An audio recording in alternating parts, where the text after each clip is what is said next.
Le bouddhisme humaniste, l'intention première du Bouddha, par le vénérable maître Xing-Yun. Chapitre 1. Introduction générale. Le bouddhisme, c'est l'enseignement de Bouddha dans le monde des hommes. Toutes les instructions de Bouddha visent à accroître le bonheur et la joie dans le monde des hommes.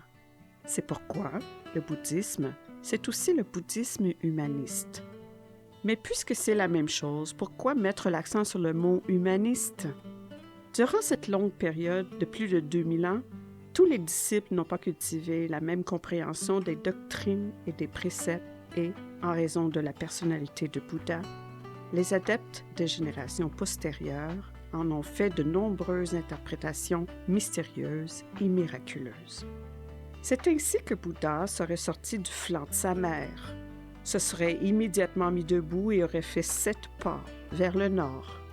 De plus, réagissant aux circonstances politiques et culturelles régnant dans les différentes régions, le bouddhisme s'est progressivement détaché de la foule et éloigné de la société. L'enseignement de Bouddha et le monde des hommes ont divergé de plus en plus et le dharma n'a pas pu se développer.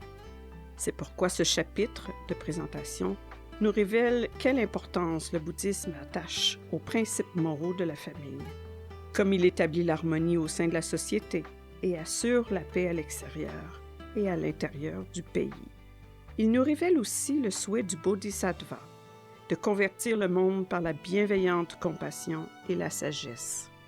Le fondateur du bouddhisme, Sakyamuni Bouddha, est né il y a plus de 2600 ans à Kapilavatthu, en Inde. Il était prince héritier du roi Suddhodana et portait le nom de Gautama Siddhartha. Avant sa renonciation, il était prince, jouissant des bonheurs et des richesses du monde des hommes, au palais du roi. Cependant, il prenait progressivement conscience de la misérable condition des gens du peuple, qui devaient lutter sans trêve pour survivre. De plus, dans la société indienne de cette époque, en fonction de leur origine, de leurs conditions sociales et de leur profession, les gens étaient répartis en 4 castes. Celle des brahmanes, le clergé, celle des khatriyas, la noblesse, celle des vaishyas, paysans, commerçants et artisans, et celle des soudras, serviteurs et esclaves. Ce système de classification faisait en sorte que les gens du peuple, dès leur naissance, subissaient la discrimination entre nobles et humbles, créant ainsi toutes sortes de phénomènes d'inégalité dans la société et accentuant toujours davantage les souffrances de la classe inférieure. À l'époque, bien que n'ayant pas encore renoncé à la vie mondaine et étant encore le prince Siddhartha, vivant au palais, il s'intéressait déjà beaucoup aux moyens d'existence du peuple. C'est surtout après avoir parcouru les 4 portes de la ville, Buddha Karita, qu'il prit profondément conscience des souffrances du peuple et se sentit impuissant face aux problèmes de vie, de mort et d'impermanence.